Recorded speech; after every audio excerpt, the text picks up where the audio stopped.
Om Sahana Bhavatu Sahanau Bhunaktu Sahaviryam Karavavahi Tejasvinavaditam Mastuma Vidvishavahai. Om Shantihi Shantihi Shantihi. May that one nourish us both. May that one protect us both. May we work conjointly with great vigor and enthusiasm. May we become lively in our activities. May it give us strength.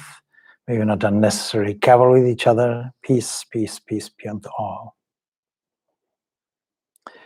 So the other day was International Yoga Day. And so I selected as a topic an extension of a talk I gave on Sunday morning with regards to the philosophy of yoga that was given to me as a subject matter.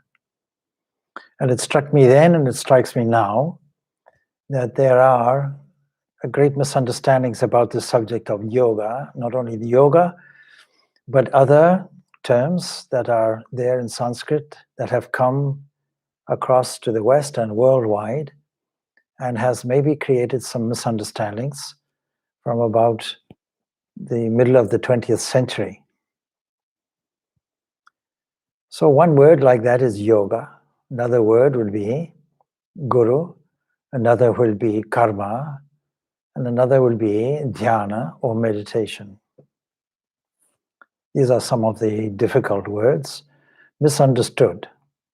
There are many also subdivisions of words that are also misunderstood. The term chakra, for example, tantra, kundalini, all these may well be misunderstood and taken out of context. The reason why there's a misunderstanding is because of different cultural emphasis. We might say that the Western emphasis has historically come from the Greek culture. We might say that the Eastern culture has come from the ancient Indian culture. And if we were to consider that, and Swami Vivekananda himself would put it in these terms, then there is a greater emphasis on lifestyle, living. More complex, the better. A more involved lifestyle that enhances the merit of this world and the next world. Sometimes not even the next world, more this world. This world is physical. On the other hand, Oriental culture will emphasize more the individuality, or I would say the collective aspect. The Western culture, the individuality. And we find a more introspective take on things. We find their concern more with the deep things of spirituality, even though culturally, religiously, people who practice religion in the East will be thoroughgoing dualists. Still underlying that will be a deeper philosophy. This comes through also, whether it's East or West, it doesn't really matter. Anybody who pursues a certain inward path, who takes a kind of mystic journey, will come to a point of what is called yoga. That is a point of union. So we can substitute immediately the word yoga and derive it from its Sanskrit. And according to the commentators on the Patanjali Yoga Sutras, the word yoga is derived from two roots, yaj and yajir, to join and to concentrate. But concentration, after all, is joining our attention to the object so that they become one and the same. And so there has been a misunderstanding about this in the sense that yoga has become a very popular term, and that is why there's been an International Yoga Day. And what people understand or misunderstanding about it is purely to do with that yoga, that joining mechanism that joins the life breath and the health and the physicality, joins everything together and makes a kind of harmony. And the reason why any form of yoga is done is with the background of dharma, something that maintains and keeps things in a sense of harmonious conditions, something that binds things together. The meaning of the word dharma binds things together in a harmonious way. If we look at the whole universe, we'll find it. We'll find that there's no wastage in the universe. There is always some process of a balance of opposites. Gravity being balanced by electrical energy. The proton being balanced by the various forces that hold that together. And the electron doesn't fall into the proton for a reason. They are managed to keep separate. And that keeps themselves away from the whole of everything else in the gravitational field. And there is male and there is female, and there's a plus and there's a minus, and there's good and there's bad. All of these are what we call collectively pairs of opposites.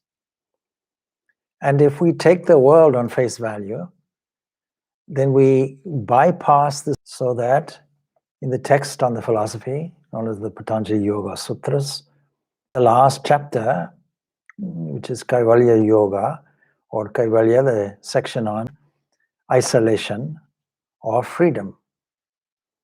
That is, to make a uniting thing. So how is it that we made mistake that all yoga is standing on your head? And of course, if we only pay attention to the physical, we'll want to stand on somebody else's head, metaphorically speaking. How is it that they came to be? I commented the other day to somebody, I think it was my brother Monk here. I said that Western people practicing yoga have become more expert on it than the original yogis, probably in India. And those practicing that kind of physical health in India, and they are actually very few. If you go around Kolkata, Gold Park there in the early morning, then you'll find many people running and jogging, and now and then occasionally some people doing some alternate breathing or something like that. But very few really. And so part of their own intrinsic culture is being left alone. So the great danger of thinking that yoga is like this is to make yourself body conscious, physical conscious. And the aim of yoga is not like that.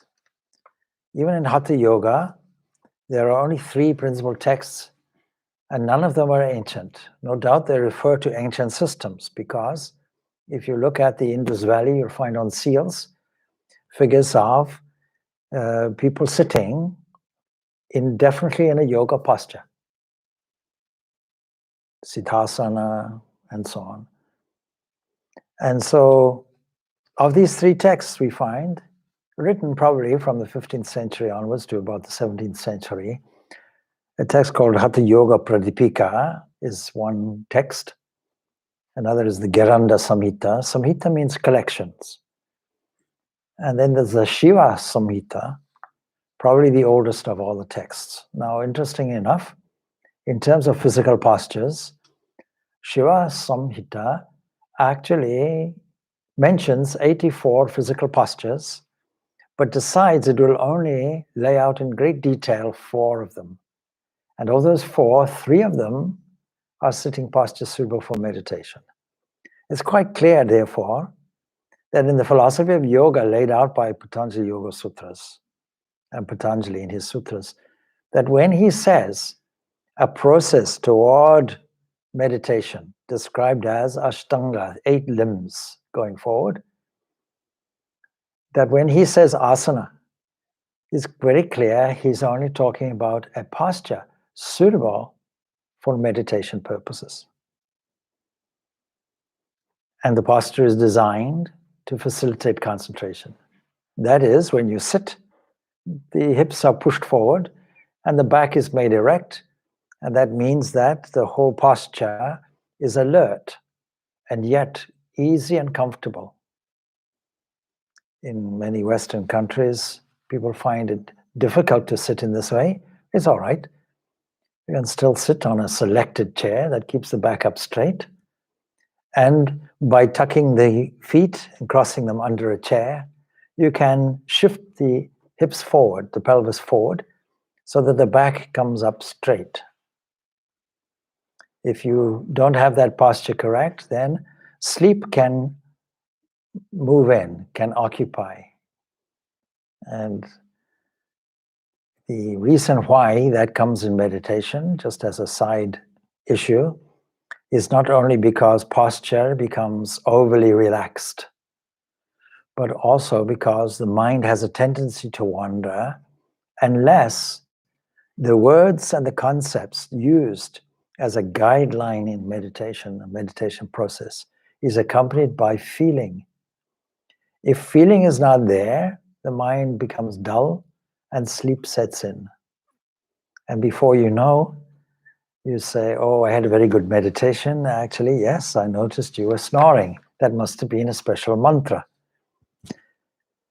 So even in this Hatha Yoga Pradipika, it is mentioned that you can get success even in this Hatha Yoga within a year. And it says by regular and close attention to the nada, that is anahata nada, that is the sound.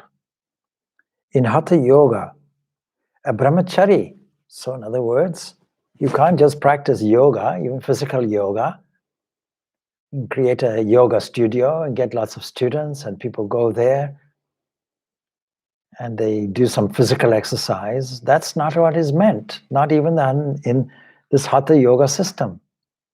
There has to be purity of behavior. There has to be self-control.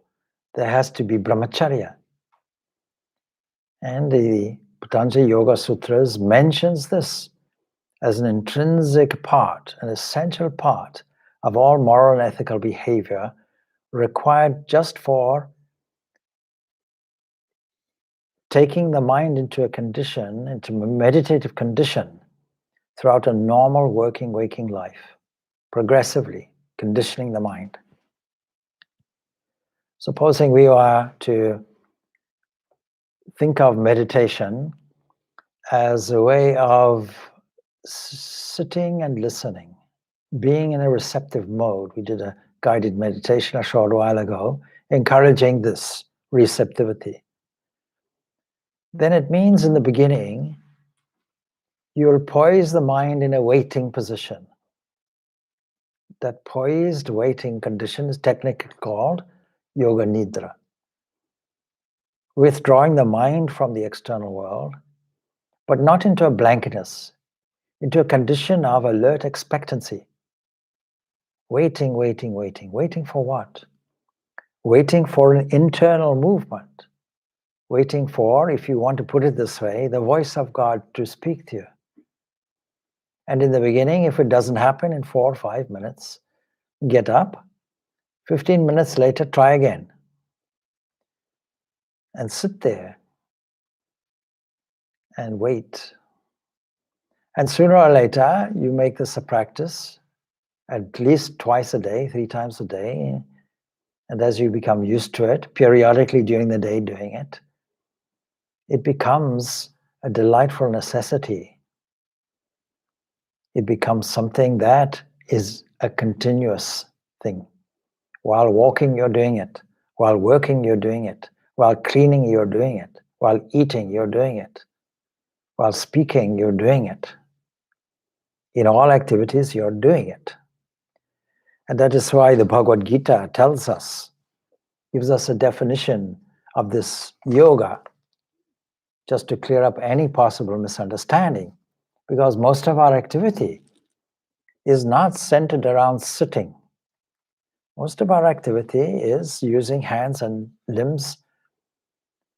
And so the definition is put that it is, yoga is equilibrium of mind.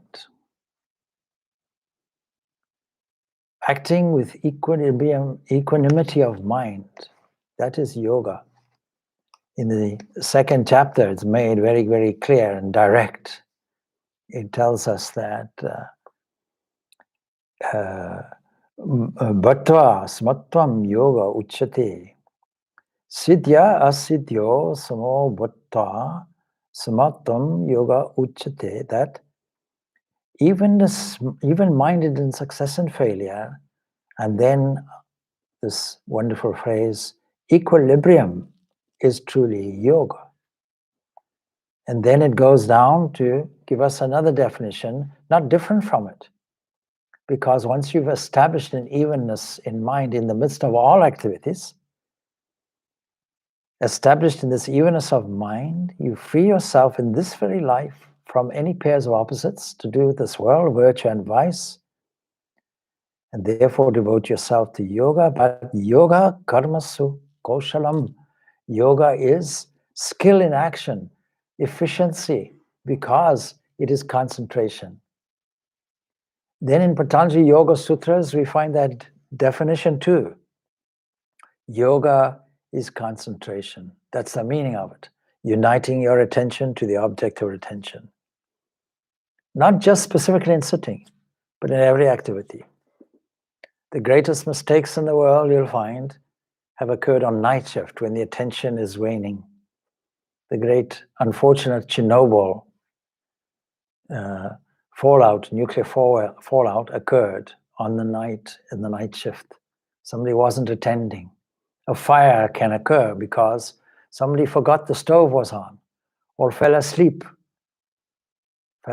Maybe with something in the hand, maybe a cigarette in the hand, and the whole thing caught light, every part of the house caught light. All because of lapse of attention. Many accidents, car accidents occur, not because somebody is constantly looking out the window, but they looked out for a few seconds. A row of cars in front because there was some kind of difficulty at a traffic light, and you expected that you will move on swiftly, smoothly, and just a small lapse of attention, just 1 second or not, 1 or 2 seconds, and your car is into the car in front. And then there's a repercussion because that car may bounce into the next car, and terrible accidents can occur by a mere quick lapse of concentration. That's a lack of concentration due to mind being active, mind wandering all over the place, attention being deviated in different directions. But then the other lapse will be sleeping, dullness of mind. And so the yoga philosophy is built on the Sankhya philosophy. But before we come to that, let's continue the Hatha Yoga Pradipika. So it's saying that a brahmachari sparing in diet, unattached to objects of enjoyment, not just going into a yoga exercise class, and devoted to yoga gains success, no doubt, within a year. Abstemious feeding is that in which 3/4 of hunger is satisfied with food, well cooked, and eaten with the offering of it to Shiva, because this whole yoga system, in this sense, Hatha Yoga, is really from Shiva. It's a part of a tantric system, in a sense. In fact, the Shiva Samhita is really put as a tantric scripture. And then, why would this be in any way connected with a central unity? Yoga is destroyed, according to Hatha Yoga Pradipika, by 6 causes. Overeating. What is overeating?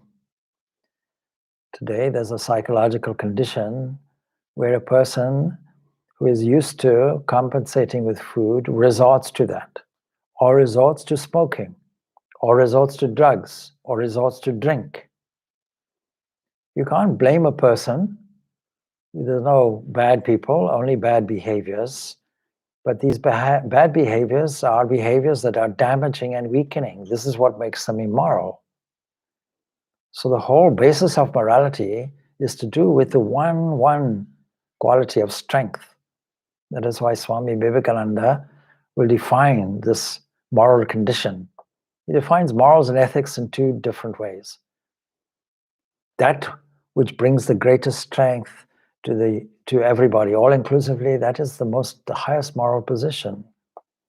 It's not utilitarianism, it's not consequentialism, it's not out of fear, it's not out of self-promotion.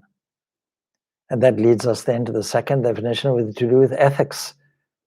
That the least ethical position would be the most egocentric position, the most selfish position. In fact, morality and ethics can be summarized in one word: selflessness, being devoid of any egocentric position. So overeating, exertion, talkativeness, my goodness, you speak to some person, you make a mistake, how are you? And you'll be there for days if they're honest. Adhering to rules, that is, not having any flexibility or reasonableness about it.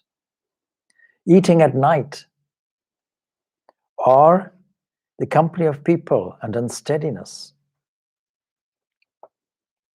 What brings success in this physical yoga? Courage, daring, perseverance, discriminative knowledge, faith, aloofness from company. And then he mentions yam and niyam, that is tuning into this philosophy of yoga.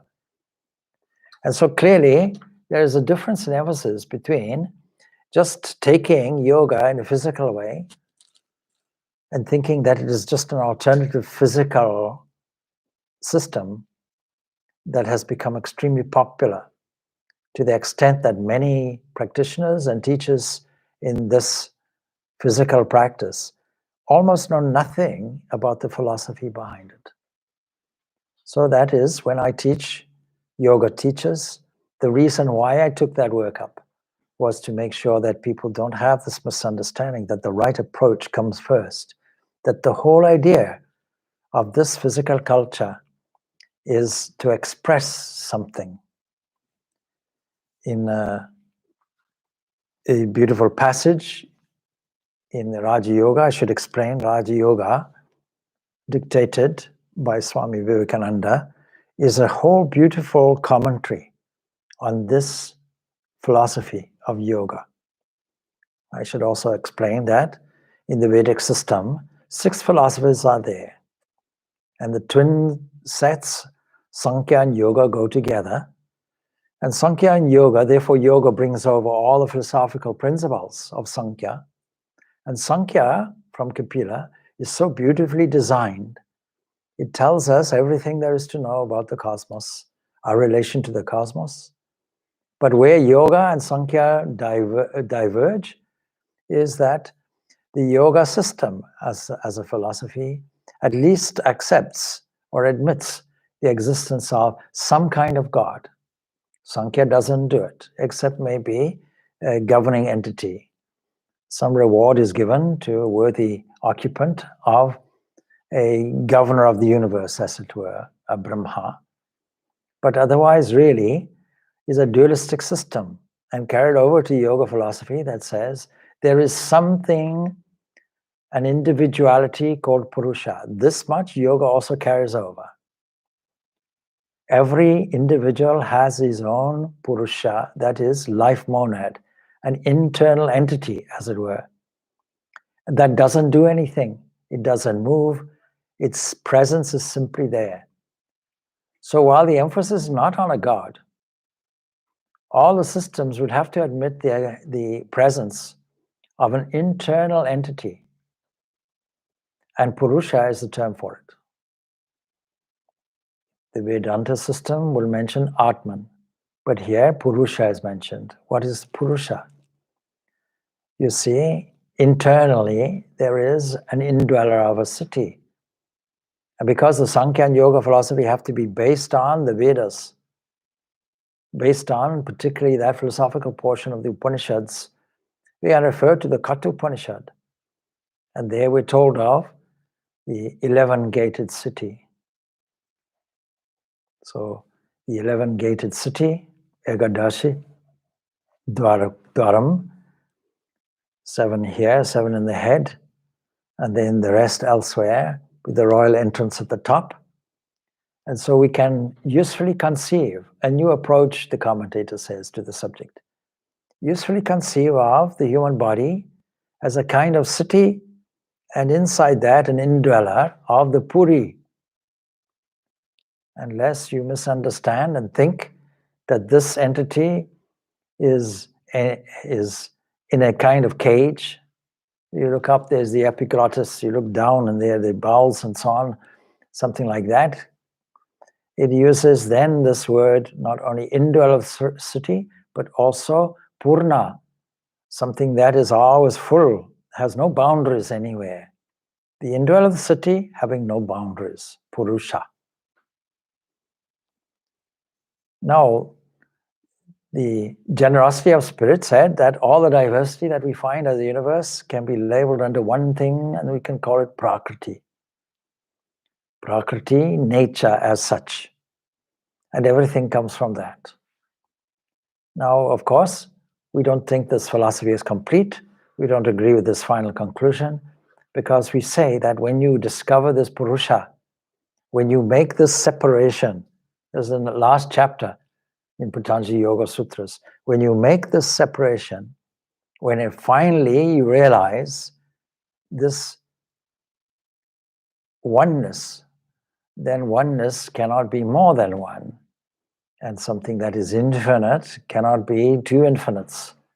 So intrinsically, the last experience is Vedanta, taking away the duality at the last moment and bringing out a unity of experience.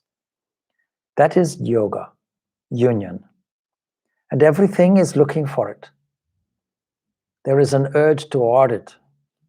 In modern science, the greatest frustration in physics, modern physics, is that there are two sets of physics, one governing the microcosm and one governing the macrocosm. One to do with general relativity and deterministic principles, and the other involved with indeterminism, with strange laws. Strange things happen there. The governing laws of solid matter do not apply at the fundamental level. In fact, what is there at the fundamental level is just a boiling pot of fields. And the ancient Sankhya philosophers understood that. They call these fields tanmatras, mahabhutas, fundamental elements. And in the Ashtavakra Samhita, we're told, if you know that every other thing comes from these five things, these mahabhutas, these fundamental components of this Prakriti, then you would instantaneously get your freedom. Because wherever you look, you'll register it as this variation of waves within fields, vibrations within fields, complex intersections, impossible to calculate. If it was that every movement in it was a well-known variable, we could calculate it, but it'd be highly complex. We'd need a supercomputer to do it. And so complex it is that it is deemed to be random and indeterministic. Things arrive and things annihilate straight away. An electron comes, a positron comes at the same time, they meet, they kiss, and they go back into their original state. A whole boiling pot like that, leaving people wondering, how did the universe arrive and arise from such a thing? So this is the fundamental physics of Maya, with three components in nature. And the final Vedantic conclusion saying, this oneness is actually what we call Brahman. When we know it, this is yoga. And we have described the process, but the process is described essentially as concentration. When you concentrate and do any activity with it, then the mind will be in a state of equilibrium and you will do everything efficiently, mindfully. Mindfully is the catchword today. Mindfully. So just to complete these misunderstandings of words, yoga is not physical exercise. Physical exercise has a meaning in the whole process, and we'll discover what that is. Secondly, this word, so we can call it union. A guru, let's call it a competent teacher. And there is various versions of Guru, but if you happen to have a Gurudev, Gurudev is somebody who gives you that diksha and is on the line to passing this great, great power onto you, giving you a potency with it. And so in all the systems, the idea of Guru is paramount. Even in this Hatha Yoga Pradipika, it begins with prayers and prayerfulness. And whenever a great person, a great commentator, a great Vedantin, such as Shankaracharya, whenever he writes any treatise, he makes a point of a prayer to God, to Guru, to all of that. So there's an interesting aspect in this Raja Yoga, which is a commentary on this philosophy, Patanjali Yoga Sutras, divided into two sections. One section will be on the Patanjali Sutras themselves. Sutra meaning a thread, therefore requiring a comprehensive commentary. Vyasa makes a commentary, Vachaspati gives a gloss on Vyasa's commentary, ancient commentators are there, and when Swami Vivekananda gave this to us, he had in mind these ancient commentators. And then the first part of the book is a summary introductory treatise that acts like a commentary on the whole work, giving us a much greater understanding in simple language. And for this reason, I deem it to be a great foundation book. I do it also for a personal reason, because when I first discovered this principle of yoga, it was by studying this Raja Yoga book, and I'm still studying it. And fortunately, the first teacher I met, he had the same experience. He was 14 or so, and he was in his class, there was a high school teacher who had studied hypnotism. And his uncle had a library, and he says this teacher had big bulging eyes, and he thought, this man will not hypnotize me, so I'll have to find out a book on hypnotism and try to hypnotize him maybe. Some childish idea was there. So he went, his uncle had a comprehensive library, he was looking through, see if he could find a book there. No internet in those days. And his uncle found him there, and he rather sheepishly, he was asked, of course, what are you looking for? Rather sheepishly, he said, I'm looking for a book on hypnotism, and explained why. And his uncle wisely said, is it not more important to control your own mind than somebody else's mind? Here, read this book. It is Raja Yoga. And then the yoga teacher that asked me to speak and demonstrate a headstand on the Yoga International Yoga Day made the comment that in 2012, she read for the first time this Raja Yoga. What she didn't say was, I introduced that book to her. And why did it change a person's life? Because today, there seems to be this popular diversity, popular paradox, that is religion and science. And I think we find it in Swami Vivekananda's day as well, where from Darwin onwards and maybe before, there was this divergence in Western society.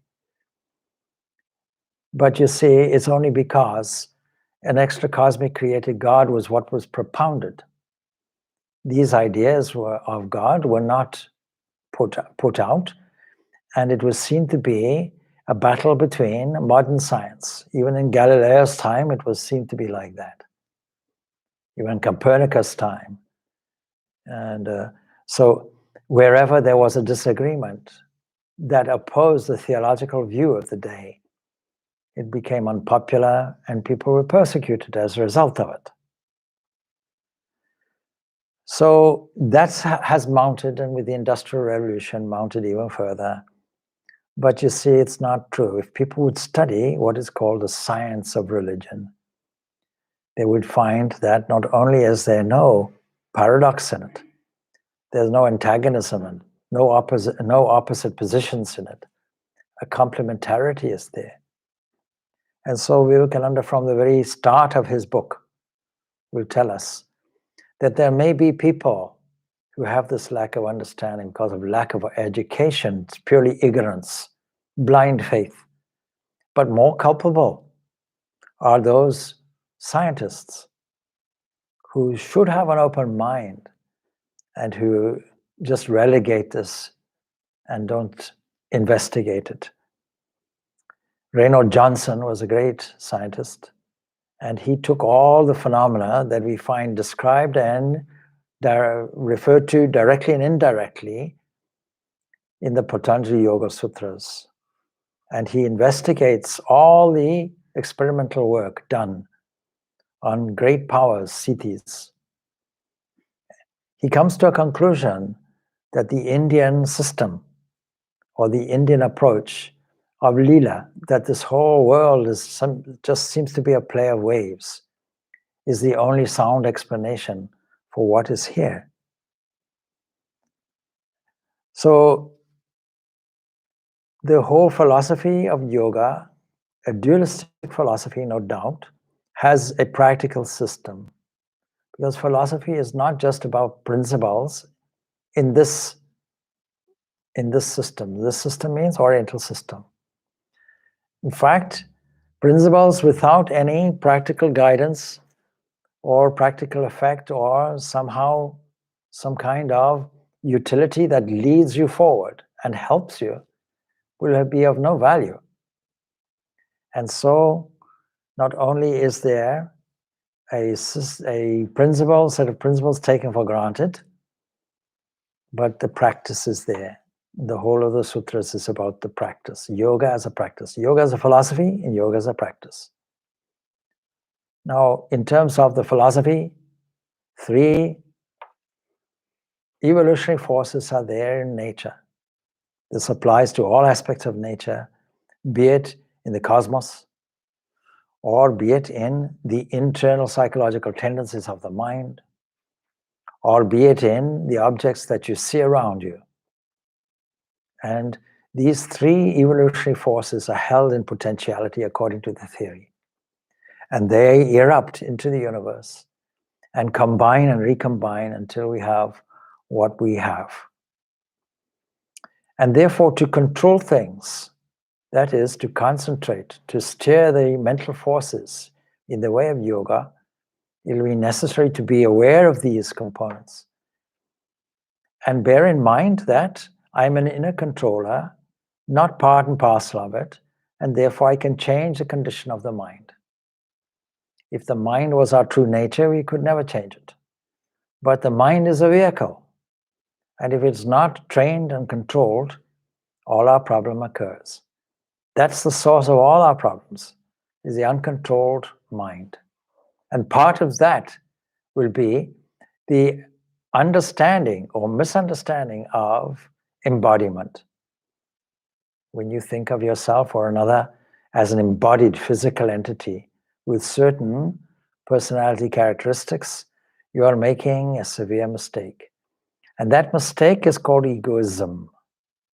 Not understanding that the ego identity, once understood in an instrumental way, can be an open channel for divine grace, for the welfare of all beings.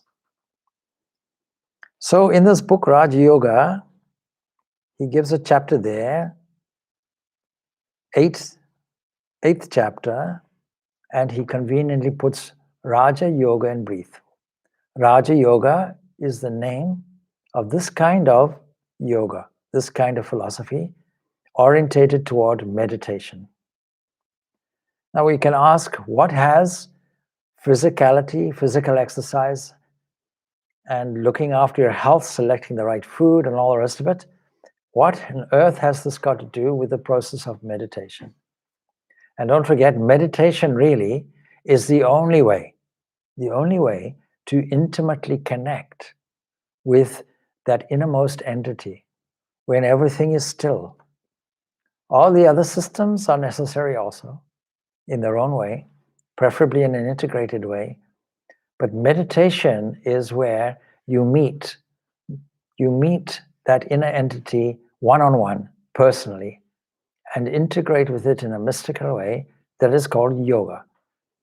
We can describe it as a mystic union, where nearness becomes oneness, and one sits and beams from there.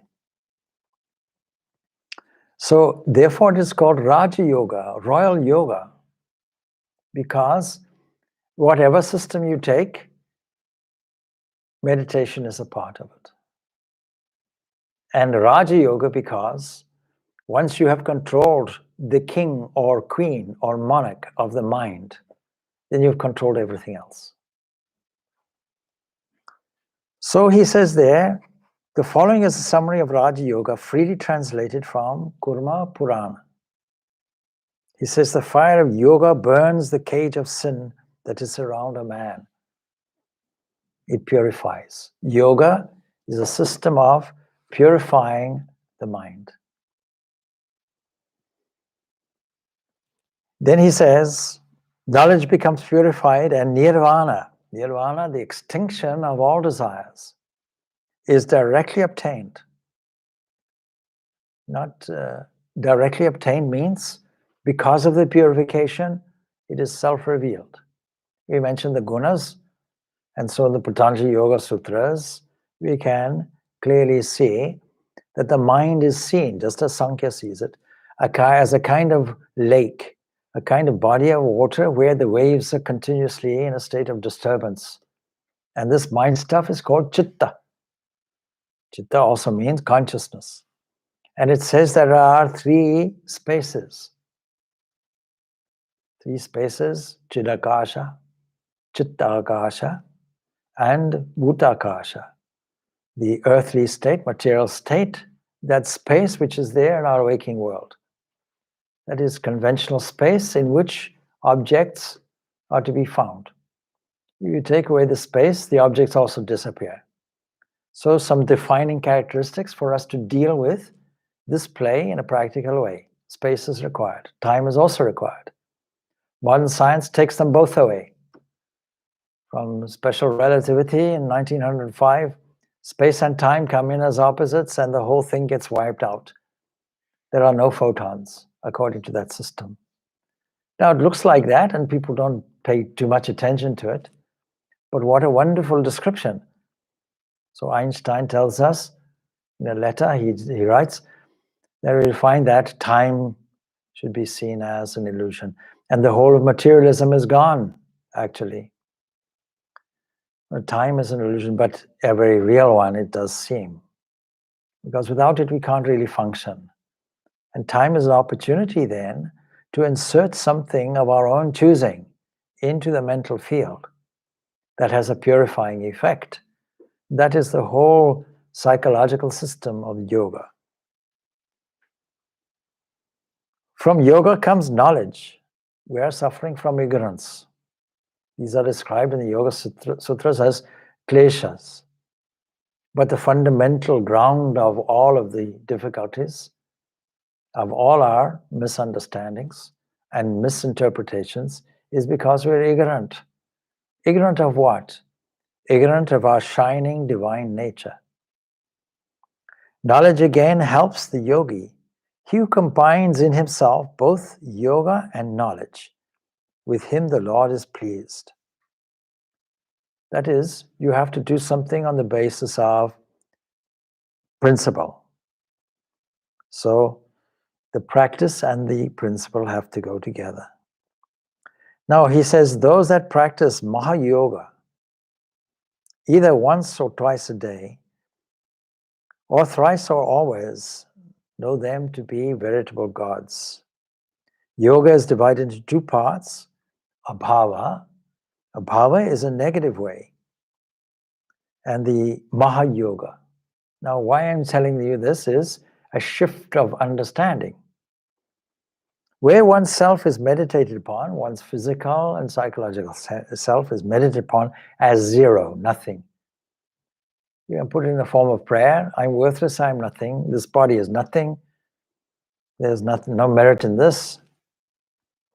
You'll get there eventually, because that may lead you to something greater. What is that greater thing? Mahayoga. What is Mahayoga? Where oneself is meditated upon as zero, bereft of quality, that is called abhava. That in which one sees the self, that is even the physical, psychological, as full of bliss and bereft of all impurities and one with God, is called Mahayoga. What a beautiful approach. Instead of starting off from a position of defectiveness, starting off from a zero position, trying to get something, trying to fill the gaps in, instead of all of that, your starting position is, I am full and free. Wherever I look, that manifested thing is there. An expression of these tanmatras, God's graces, flowing everywhere in different quantum fields, if you want to be scientific about it. Stemming from one, and these ancient philosophers and scientists got it a step, an original step that science hasn't come to as yet as a conclusion. See, everything that moves has to move in a field. A field means an area where every point is filled with some kind of activity. So when you look at the great physical space in the night sky, instead of seeing everything shining, you'll find that the density of the universe is not that much. Most of it looks like black, empty stuff. And when we say stuff, we're saying it's full, but we don't think of it like that. We think of it as there's nothing there. Well, what we really mean is there's no density there to speak of, but the whole of the thing is occupied. And that is a great discovery in modern science, that there's a quantum field there. And what we see as space is the gravitational field. And so this term, technical term, agasha, interpreted as space, doesn't mean emptiness. It just means unmanifest, avyakta, that it hasn't yet made perturbations sufficient enough to create other waves and other combinations.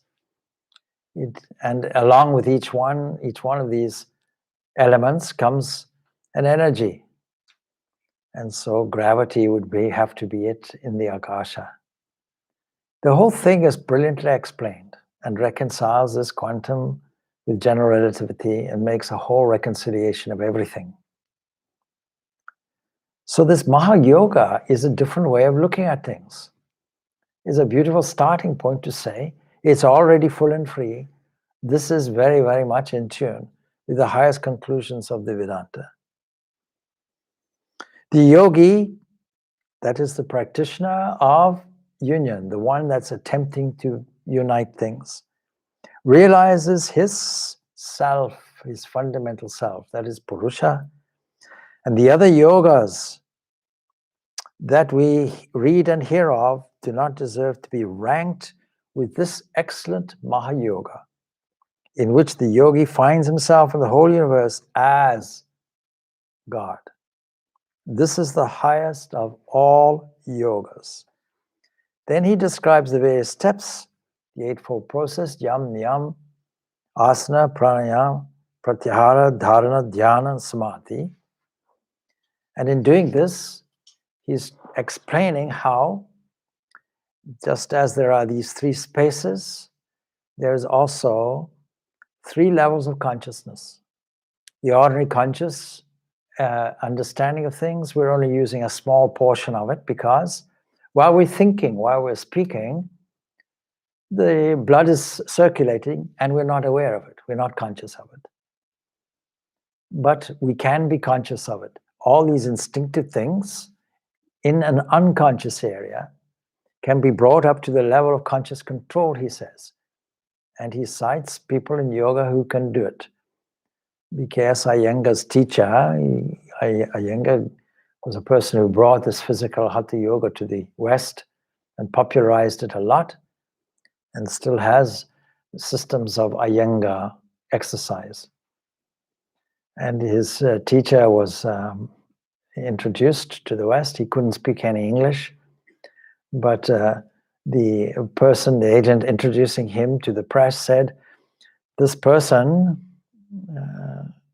of course it was all through translation. Yeah, stop his heartbeat actually. He can reduce the heartbeat until there's nothing and then reintroduce it. Just at will he can do it. And so they said, oh, will he do it for us? And then he asked this great teacher, Krishnacharya, if he could do it. And he said, yes, I'll do it now. I'll just give me a few moments. I'll meditate a little bit. But the agent was more clever. And he translated back, yes, he'll do it, but he needs money first. That's the story about that. But he could control every aspect. A yogi can do that. Because I'm not the body. I'm not the body and I'm not the mind. Once that becomes clear, then any conscious direction toward it becomes fruitful. So part of the Patanjali Yoga Sutras as a technical scientific treatise is telling us about these siddhis, these various powers. Just as a technicality, covering the ground, that's all. But is it of any use or value to us? No. And the only use and value for us is this ultimate union that we may have. Otherwise, it's just controlling nature. That's fine, external and internal. But the whole point is this purification. And this is done through moral training. And brahmacharya is always mentioned. Because this takes the most energy away. And when we transform this energy over some 12 years continuously, some new opening happens for us. The levels of consciousness open layer by layer by layer, step by step by step, and each step is a revelation, further revelation, further revelation. And on each revelation, we get closer to the truth. Our vision becomes more expansive, more generalized, more one. And so, niyam then is purification. Now here's where physical health comes in. Because physical purification can be done through bathing and can be done also through internal cleansing. And then we have to clean the mind. And we can summarize, and I said this many times before, the whole of spiritual life is just revaluing what you have here and then cleaning it. Now, what does physical exercise have to do with the cleaning? And Hatha Yoga has these asanas, but also has a number of other things, mudras. It has bandhas. It has kriyas. It has all these systems that purify the physical body and the physical mind. Cleanliness is next to godliness is an English phrase. And so what is the cleanliness of the body? It is firstly revaluing it and revering it as this 11-gated city, a kind of earth vessel that you use, given to you in order for you to discover your own freedom and your own divinity. Because you see, if you sit down for meditation and the body is not in good health, you'll be meditating, no doubt, but on your arthritic knee. You won't be meditating on God. You'll be meditating on your elbow, or your knee, or your back, or whatever it is that stress has brought about, or wrong behavior, wrong lifestyle. I mentioned the Western tendency of a more complex lifestyle, where simple lifestyle should be adopted. Simplicity in everything. Simplicity in thinking, simplicity in living, simple lifestyle, simple food, honest and truthful, simple behavior, nothing complex, nothing contorted, no strategic planning in your speech, telling it straight. So all of this is then a part of purification. So that when somebody asks me, what do I do? What is my job? In the sense of humor, I say, I'm a cleaner. And my job is only cleaning the body, just as I clean a house. God's house is here, I'm cleaning it. I clean it on the outside through bathing. And not just bathing, but bathing at the best temperature for the body. And then cleaning internally, like servicing a car. You give it the right fuel. You don't give a petrol car diesel or airplane fuel. It won't work. And then you don't say, oh, the oil light, yeah, the oil light is showing red. I should replace the oil light. No, you put oil in. You service it properly. You run it properly. You exercise it properly. You feed it properly. All of these things you do. You take advantage of pure air and the capacity of the lungs to affect the nervous system. This is called pranayama. So things like that. And then you clean the body internally, externally, and you clean and decorate the mind through meditation. Meditation on God as the indweller of his own sitting room, the mind. Cleaning the mind is called meditation. Revalue it in this way. And then, of course, withdrawing all your attention from the outside to the inside is pratyahara. And then you're left with a blank canvas. And on that blank canvas, you can then paint it with a beautiful scene. This is called dharana, concentrating on it. Dharana, usefully he puts in units. In fact, the commentator puts it in convenient units. The units he puts is if you have 12 seconds concentrating on one particular subject, then this is called dharana. If you times that by 12, so in other words, you've got some 12 minutes or an odd, then this is called dhyana. And if you are able to do that for some 40, 50 minutes or so, this is called samadhi. Registering these three components of the mind, the conscious mind, the unconscious mind, sometimes we call it instinct. Instinct, that is the unconscious mind started off as conscious activity, registered and kept in the unconscious mind.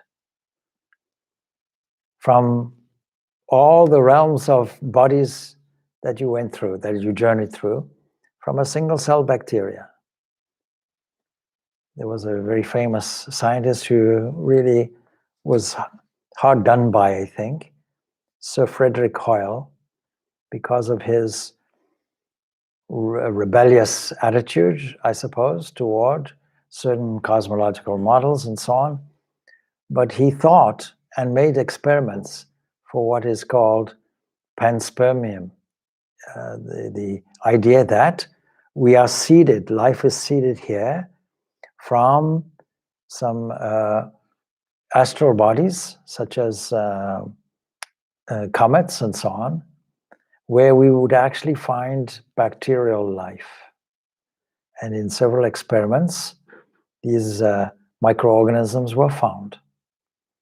So what we call life here on Earth is actually everywhere present in the universe.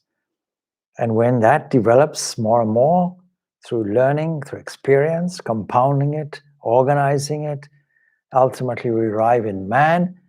And when man realizes his inner divinity, he takes off that scaffolding that is called man and becomes God himself. That's the process. And so the superconscious mind is mentioned. Superconscious mind is where we get all our inspiration. And the process of yoga is to systematically, scientifically, in a step-by-step way, in a well-directed way, to uncover these areas in the superconscious mind. That is the process of yoga. And coincidentally, he mentions that many people will stumble into this. And if you stumble into it, unfortunately, there'll be mixed results. There are people who have extraordinary powers, misusing them, who have stumbled into this process. I'm looking through this now, this Raja Yoga in brief, and seeing if there's some reference to what I've just said. The purification of the body by water, earth, or other materials is the external purification as bathing, etc. Purification of the mind by truth and by all the other virtues is what is called internal purification, that mental purification. And both are necessary. It is not sufficient that a man should be internally pure and externally dirty. When both are not attainable, the highest thing is internal purity. But no one will be a yogi unless he has both, unless the body fully, that is, external to the mind, but internal to the outside, is purified. That is the connection with what is popularly termed yoga, and what is actually the whole means and purpose of it, and that is to systematically reveal your inner divinity. So with that we can conclude Om Shanti Shanti Shanti. Peace, peace, peace be unto all.